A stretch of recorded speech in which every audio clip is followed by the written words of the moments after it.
अब जैसे option trading में आते हैं तो बेसिकली ऑप्शंस में दो तरीके के ट्रेडर होते हैं। एक होता है हमारा ऑप्शन बायर, ठीक है, और एक होता है हमारा ऑप्शन सेलर। तो जो हमारा ऑप्शन बायर होता है वो वेट करता है कि मैंने प्रीमियम बाय किया, प्रीमियम इंक्रीज करे। और जो ऑप्शन सेलर होता है वो वेट करता है कि प्रीमियम डिक्रीज करे। तो ये डायरेक्शन हो गया, ठीक है। अगर आप एज अ बायर हो या आप एज अ प्योर सेलर हो, ठीक है, तो आपने जो ट्रेड लिया उस पे आपको 100% सही होना पड़ेगा। आपने बाय किया तो वो ऊपर ही जाए, ठीक है, बायर के लिए बेसिकली 100% करेक्ट होना पड़ेगा कि आपने बाय किया तो वो ऊपर ही जाए। अगर वो सेम प्राइस पे रुक गया तब भी आपका प्रीमियम थीटा डीके की वजह से या टाइम वैल्यू की वजह से क्या करेगा, रिड्यूस करना स्टार्ट करेगा और आपको लॉस होगा। इसीलिए साइडवेज मार्केट में आपने देखा होगा कि आप जब बाय करके बैठते हो तो आपको प्रॉफिट नहीं आता। सेलर को एक एडवांटेज होता है, क्या एडवांटेज होता है कि उसने अगर सेल किया प्रीमियम ना, तो वो एटलीस्ट बढ़े ना। जैसे फॉर एग्जांपल कॉल सेल कर दिया ना, तो अब मार्केट ऊपर ना जाए। अगर मार्केट नीचे नहीं जा रही है ना तो एटलीस्ट ऊपर भी ना जाए, ठीक है, साइडवेज हो जाए या नीचे जाए। तो सेलर के पास दो डायरेक्शन में अपॉर्चुनिटी है, पहला साइडवेज और सेकंड डाउन साइड, ठीक है।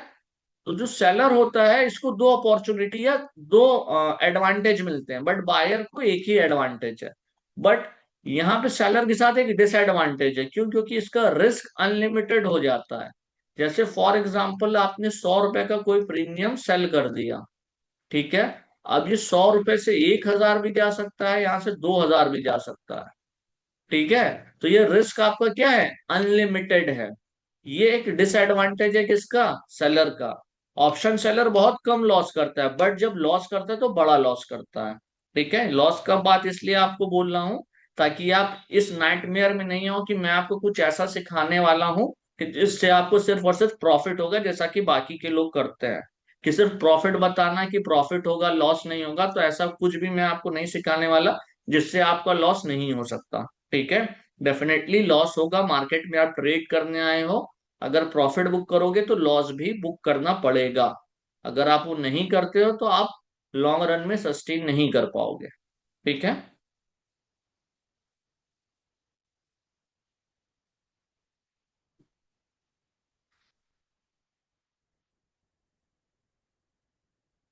अब देखिए ऑप्शन हेजर, ठीक है, ऑप्शन हेजर क्या होता है सिंपली।